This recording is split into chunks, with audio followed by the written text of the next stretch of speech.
On a pensé que c'était une question de race. La preuve, c'est qu'ils n'ont pas tué les Français. Se faire massacrer lâchement, leur fureur disait que les troupes noires sont des sauvages. Ce qui me touchait le plus, c'était de penser que tous ces pauvres gens, ils avaient une famille au Sénégal qui, pour la plupart, n'avaient pas les moyens de venir prier sur leur tombe. Est-ce qu'ils avaient su? Ces tirailleurs africains se sont battus avec courage pour la France, mais ils ont été victimes d'un massacre raciste et sont tombés dans l'oubli. Voici l'histoire de la tuerie de Chasselet. En juin 1940, la France est envahie par l'Allemagne. Des tirailleurs africains du 25e régiment et leurs officiers blancs continuent à résister dans le village de Chasselet, près de Lyon. Originaires du Sénégal, du Mali, de Guinée ou encore de Mauritanie, certains ont été enrôlés de force, d'autres étaient volontaires. C'était les derniers combats pour essayer de retenir la puissance allemande. Voilà, ils ont livré bataille jusqu'à la dernière cartouche, mais évidemment, ils ne faisaient pas le poids par rapport à la force allemande. Encerclés, les combattants se rendent le 20 juin 1940. Les soldats nazis séparent alors les Noirs des Blancs.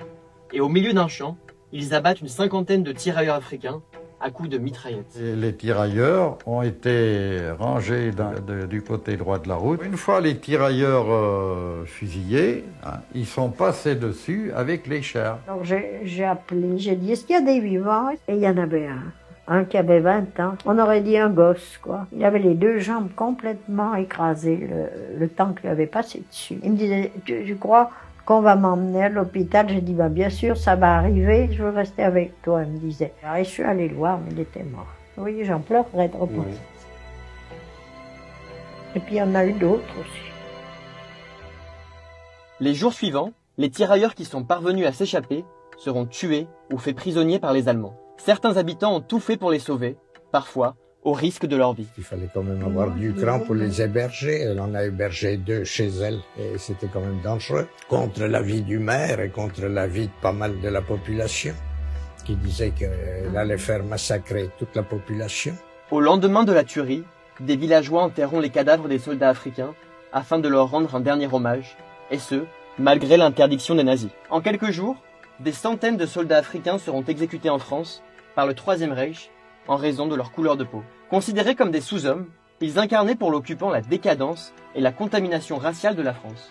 Craints pour la bravoure qu'ils avaient démontrée en 14-18, ils étaient décrits comme des violeurs par la propagande nazie, qui interdisait notamment les couples mixtes. Il y a eu des exactions comme ça tout au long du parcours de l'armée allemande. C'est pas les seuls. Et les Nord-Africains aussi ont été victimes de ces massacres.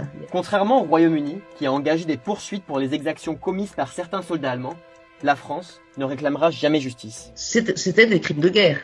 Et la France n'a strictement rien fait. Alors évidemment, on pourrait penser que parce que c'était des tirailleurs sénégalais ou des Nord-Africains, la France n'a pas engagé de poursuite. Oui, sans doute, parce que si ça avait été des prisonniers de guerre blancs, peut-être qu'il y aurait eu un crime de guerre qui aurait été reconnu. En 1942, un ancien combattant nommé Jean Marchiani érigera un monument funéraire en leur mémoire à Chasselet. Surnommé Tata, ou enceinte sacrée en Wolof, le lieu rassemble les dépouilles de près de 200 tirailleurs, dont une cinquantaine sont anonymes. C'est dommage qu'il n'y ait qu'un seul Tata Chasselet. J'ai vu à Briançon des tombes de tirailleurs sénégalais. J'ai vu dans les Vosges des tombes de tirailleurs sénégalais. J'ai vu en Bretagne des tombes de tirailleurs sénégalais. Aujourd'hui, ce sont presque des morts amis. Des personnalités appellent désormais à renommer des lieux publics en hommage à ces soldats et à inclure ce chapitre sanglant de l'histoire de France dans les manuels scolaires. En janvier 2022, 2 plaques où figurent les noms de 25 soldats ont été dévoilées par le gouvernement.